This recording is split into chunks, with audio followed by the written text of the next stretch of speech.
Everyone, আসসালামু আলাইকুম। আশা করি সবাই ভালো আছেন। আলহামদুলিল্লাহ আমি ভালো আছি। আজকে আমরা চলে আসলাম নোয়াখালী মেঘনা নদীর পার। খুবই ভয়ঙ্কর অবস্থায় এইখানে মেঘনা নদীর পারে খুবই ভয়ঙ্কর অবস্থায় আছে মানুষের বাড়িঘর শুধু ভিড়ে। যদি আমি আপনাদেরকে একটু অবশ্যই দেখাই, দেখতে পাচ্ছেন এরা কিন্তু এখানে দেখতে আসলো নদীর পারে। ভাই, তোমার বাড়ি কই? দিবে আমার বাড়ি হচ্ছে গিয়ে নোয়াখালী। নোয়াখালী কোন জায়গায়? নোয়াখালী মিয়ার। মুইয়ার। তো মুইয়ার বাজার থেকে এখানে কেন আসলাম? আসছি দুনিয়ার কি পরিস্থিতি বা কি পরিস্থিতি আছে না দেখার জন্য।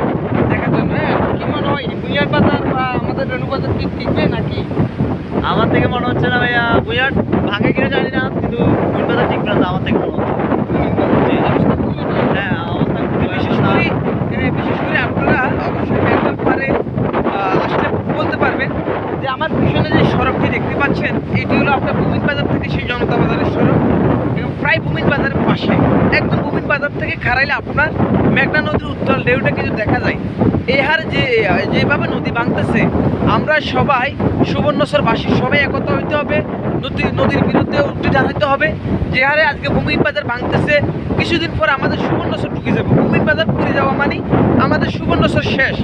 তো আমরা সুবর্ণচরবাসী সবাইকে বলছি, সবাই ইনশাল্লাহ দাঁড়িয়ে যান। নদীর পক্ষে ইনশাল্লাহ প্রতিবাদ করার সুযোগ আপনাদের কাছে এখনও আছে, এখনও আপনারা প্রতিবাদ করতে পারবেন।